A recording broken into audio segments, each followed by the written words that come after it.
les amis, nouvelle vidéo sur YouTube. Et aujourd'hui, je vais vous parler d'un truc très personnel, extrêmement personnel sur mon parcours d'ancien obèse, ma vie d'ancien obèse. Un moment que je partage comme ça très rapidement, mais dans lequel je rentre pas forcément dans les détails. Et là, je vais essayer de rentrer un peu plus dans les détails et vous aider après derrière à essayer de vous expliquer un peu comment j'ai pu m'en sortir. C'est la fameuse expression manger ses émotions. Manger ses émotions dans le sens où mon rapport à l'alimentation était lié à mes sentiments, à tout ce que je pouvais ressentir, quel qu'il soit, que ce soit positif ou négatif. J'avais forcément un moment, une interaction avec l'alimentation. J'ai toujours dit que l'alimentation était souvent liée à la pensée. Surtout quand on n'arrive pas à dissocier, on n'arrive pas à gérer ses émotions, ses problèmes ou même ses joies, enfin bref, à gérer ses émotions. Euh, Quand c'est positif, moi je dis souvent qu'on se récompense. Quand c'est négatif, je dis souvent qu'on compense. C'est souvent le fait que votre esprit vous fait comprendre qu'il ne peut pas ou qu'il n'arrive pas à gérer une situation, un stress, une anxiété, une angoisse, une joie, parce que il se dit incapable de pouvoir trouver une solution, affronter ce qu'il y a à affronter. Et il va demander à votre corps, tout simplement, d'aller trouver, compenser, réfléchir à sa place ou récompenser ce moment-là. Ça, je l'ai vécu pendant des années. Des années, des années, des années. À chaque fois que j'avais un moment d'angoisse, j'allais soulager, j'allais me rassurer, j'allais essayer de trouver un moment de bien-être, une réaction chimique qui me faisait sentir, me soulager, mais me faisait sentir bien,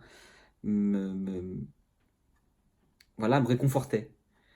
Et je mangeais. Je mangeais de façon très boulimique, hein, mais je mangeais.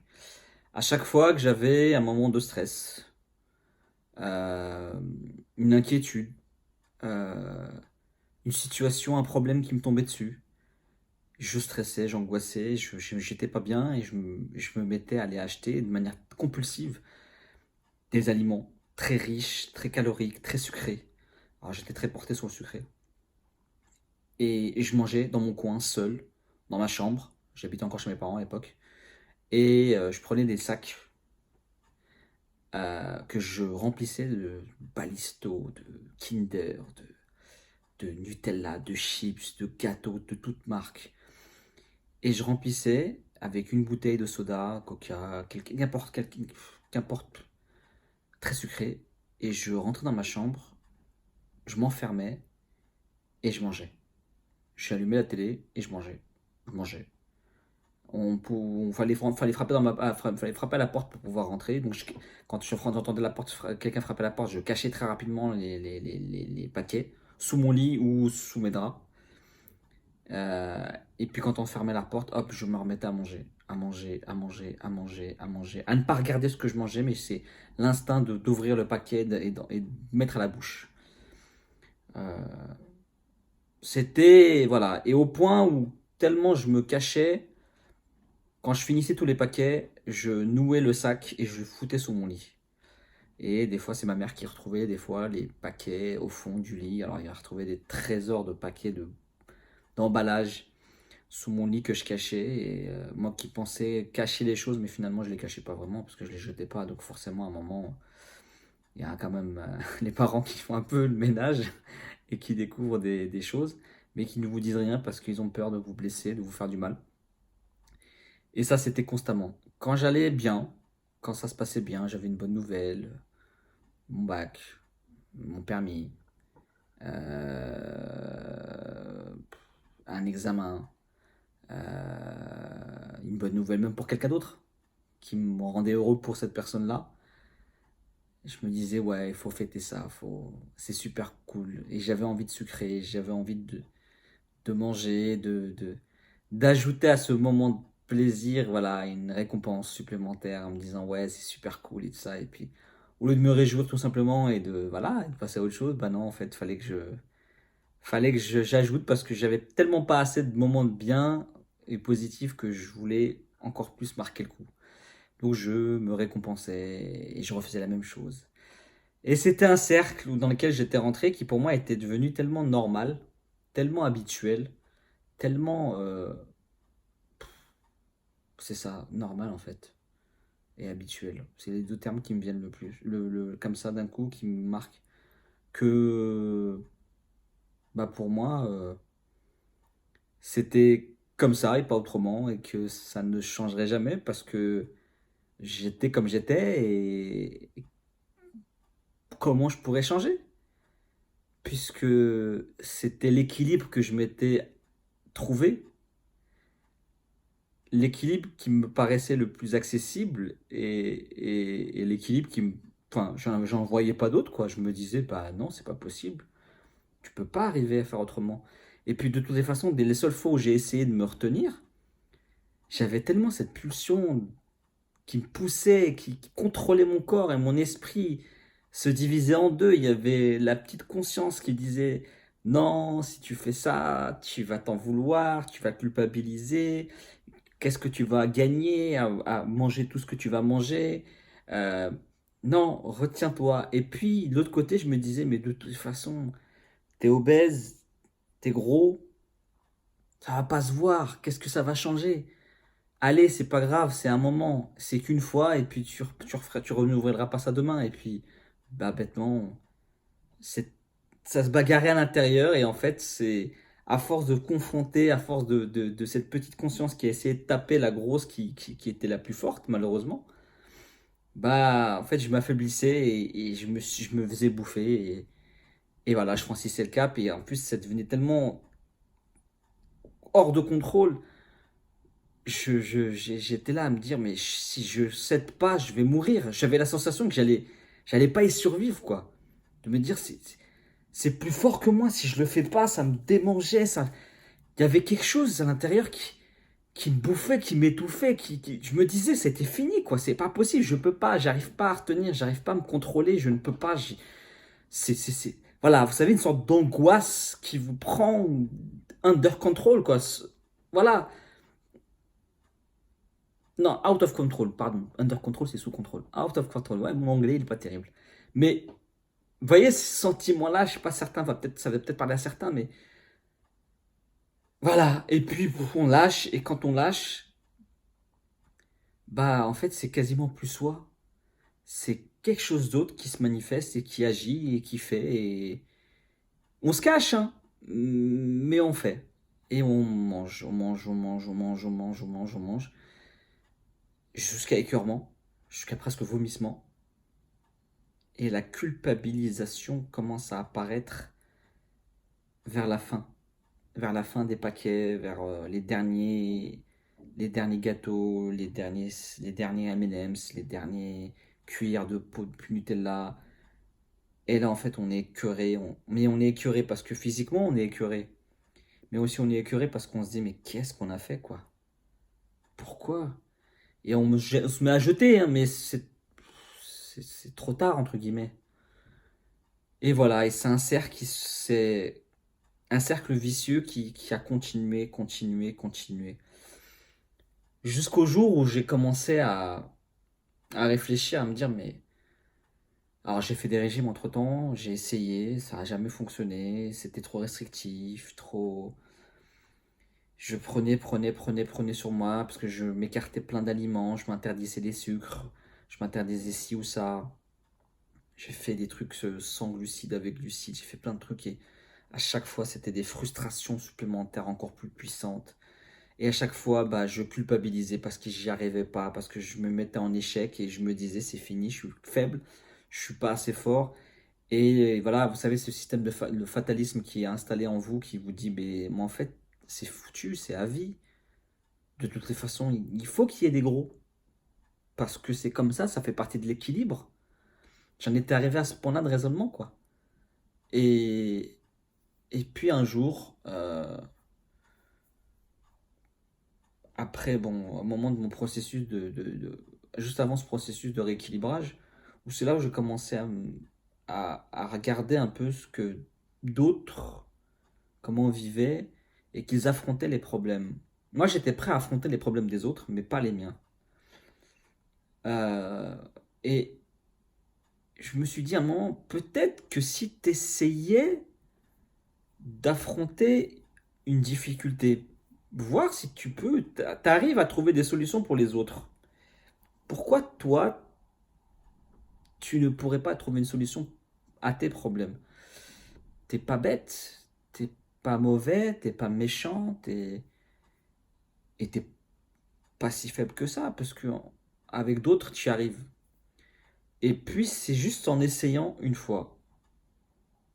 Et j'ai vu que j'y étais quasiment arrivé, un peu difficilement, mais j'y suis quand même arrivé. Et puis, bizarrement, cette envie-là était moins forte. Et j'étais arrivé à quasiment la mettre de côté. Et puis au fur et à mesure, d'autres réflexions sont arrivées. Je me suis dit, tiens, c'est bizarre ce sentiment que je vis parce que je ne le connaissais pas. Le fait de s'être soulagé en ayant trouvé une solution au problème et de ne pas être tombé, ne pas avoir plongé dans l'alimentation, dans la surbouffe, dans l'excès. Et en fait, j'ai commencé à me dire, mais c'est quoi ton problème en fait? C'est qu'est-ce qui te fait du mal? Qu'est-ce qui te dérange chez toi? Qu'est-ce qui ne va pas? Qu'est-ce qui va et que tu voudrais qu'il aille mieux? Et c'est comme ça, tout petit à petit. Je dis pas qu'il y avait plus de pulsions, il y avait de temps en temps des pulsions, mais elles étaient beaucoup plus diluées. Elles s'effaçaient petit à petit. Ça a pris du temps, mais j'ai commencé à voir un peu une solution s'ouvrir à moi, à me dire que finalement, peut-être que je vais pouvoir y arriver. Et c'est peut-être que je vais pouvoir y arriver que je n'avais plus dans mon esprit. Je me disais, c'est fini, c'est jamais. En fait, ça a ouvert d'autres portes, d'autres fenêtres. Et au fur et à mesure, j'ai commencé à petit, voilà, monter, prendre en confiance en moi, prendre en force, aller chercher, creuser délibérément, d'aller chercher les problèmes enfouis à l'intérieur pour voir qu'est-ce qu'est-ce qui n'allait pas. Et petit à petit, j'ai commencé à me rendre compte que bah, je m'occupais de moi et, et qu'en fait j'étais quelqu'un d'assez fort pour affronter mes problèmes sans pour autant aller chercher à les camoufler sous des tas voilà, de sachets, voilà, de paquets, de pots, de autre chose qui faisait juste que bah, creuser encore plus mes soucis. Ça a demandé, c'est vraiment du temps, de l'énergie, beaucoup. Il y a eu des moments où c'était très difficile, mais je me dis maintenant avec le recul que c'était un mal pour un bien. Des fois, il y a eu des moments où ça a été très douloureux même. Mais, mais ça a fait en sorte que derrière, j'ai pu enclencher d'autres choses et commencer à voir que le fatalisme dans lequel je m'étais mis, le fait de me dire que en fait, bah, il faut quand même qu'il y ait des groupes parce que ça fait partie du paysage, me dire mais pourquoi moi? Pourquoi ça serait moi? Pourquoi? Qui l'a décidé? Bah en fait, personne d'autre l'a décidé, c'est juste moi qui me suis convaincu que c'était comme ça. Et au fur et à mesure, voilà, j'ai commencé à sortir de la tête, voilà, des problèmes, à commencer à voir qu'au fait, bah, finalement, je me noyais de moins en moins, j'arrivais à respirer de temps en temps, euh, et qu'au fur et à mesure, ça commençait à se déblayer et à s'éclaircir. Jusqu'au jour où, à un moment, je me suis regardé dans le miroir, j'ai réussi à affronter mon regard et me dire que finalement, ce que je vois dans le miroir, c'est plus ce que je veux voir. Et voilà, de là s'est enclenché encore d'autres choses dont je vous ai parlé dans mon parcours. le rééquilibrage, le changement d'habitude au fur et à mesure, et après la perte de poids avec le déficit. Mais manger les émotions, je sais ce que c'est parce que c'est quelque chose qui vous envahit, qui vous paraît hors de contrôle, et ça nous met hors de contrôle. Mais c'est quelque chose qui, avec le temps, avec certaines approches, mais il n'y a que vous qui pourrez les connaître. Si vous n'y arrivez pas seul, n'hésitez pas à vous faire aider par un professionnel, parce qu'il n'y a pas de mal à ça. Je pense que on va tous voir un médecin pour des problèmes de santé physique. Bah, les problèmes de santé mentaux, bah, je vois pas pourquoi on n'irait pas voir un psychologue ou un psychiatre. Je veux dire, il n'y a pas de mal. On veut aller mieux, on veut aller bien, donc on fait en sorte de. Mais voilà, si vous n'avez pas cette force-là, pourquoi pas essayer? Ça ne vous coûtera qu'une consultation ou deux. Ça peut vous aider à avancer sur certaines choses et peut-être après ensuite y aller tout seul. Si vous avez cette force-là, bah, essayez. Discutez peut-être avec un proche en qui vous avez complètement confiance. Et il n'y a qu'en essayant et en allant chercher, parce que malheureusement, il n'y a que comme ça qu'on arrive à au fur et à mesure sortir. Vous n'êtes pas seul, faut le savoir. Moi, je l'ai été, il y en a beaucoup qui l'ont été, il y en a beaucoup qui le sont encore, à vivre ça. Euh, il y en a beaucoup qui en sortent. C'est au cas par cas, c'est en fonction des situations de vie, en fonction je vous ai dit, de votre sensibilité, de plein de choses. Mais ne pensez pas que c'est impossible.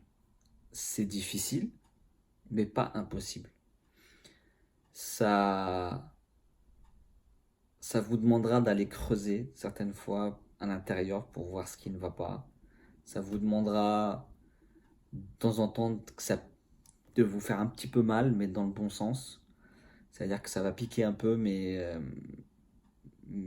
parce que vous allez chercher à trouver une solution pour vous apaiser et vous faire du bien. C'est tout ça et je pense que ça peut caler dans le bon sens, dans le constructif, dans le positif. Il n'y a pas de durée, de temps, de timing sur combien de temps ça va prendre. C'est propre à chacun. Mais voilà, petit à petit, les démarches. Euh, Moi, les crises, à un moment de pulsion, il y en a eu quand même qui ont continué pendant un petit moment. Euh, J'avais accepté que certaines devaient passer, mais que parce que peut-être que c'était des moments qu'il fallait qu'ils passent, mais que je savais que derrière il y en aurait moins ou beaucoup plus, où je pourrais affronter la prochaine.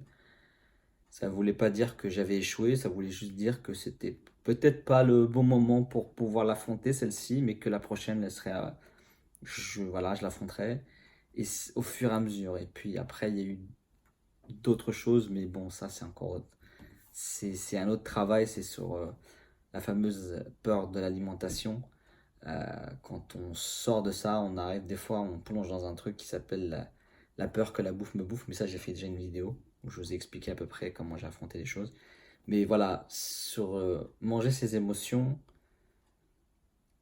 c'est vraiment le rapport à soi, à l'estime de soi, la capacité, la confiance, ce qu'on commence à mettre en place et à construire. Euh, le fait de s'éloigner du regard des gens, la pression, ce que les gens pensent de nous. En fait, non, faut d'abord regarder à l'intérieur de soi pour se dire, voilà, qu'est-ce que je pense de moi. Et, et que les gens positifs, quand ils nous donnent leur avis sur nous, bah, qu'on y croit et qu'on continue à alimenter dans le bon sens. Et petit à petit, en démêlant certaines choses, on arrive à aller chercher au plus loin et au mieux ce qu'il y a à l'intérieur et ce qu'il y a de fort à l'intérieur, parce qu'on est tous forts, on a tous le potentiel de réussite.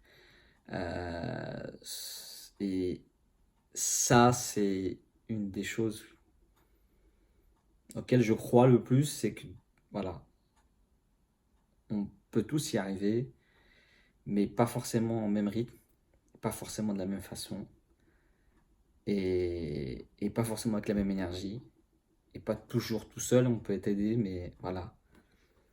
Essayez, ne désespérez pas, c'est pas parce que vous n'y arrivez pas du premier coup que vous n'y arriverez jamais, c'est juste que c'était peut-être pas le bon moment, ou la bonne méthode, ou la bonne approche, ou vous étiez peut-être à un moment peut-être un peu plus fatigué qu'un autre, mais voilà, il faut essayer de continuer à démêler ça.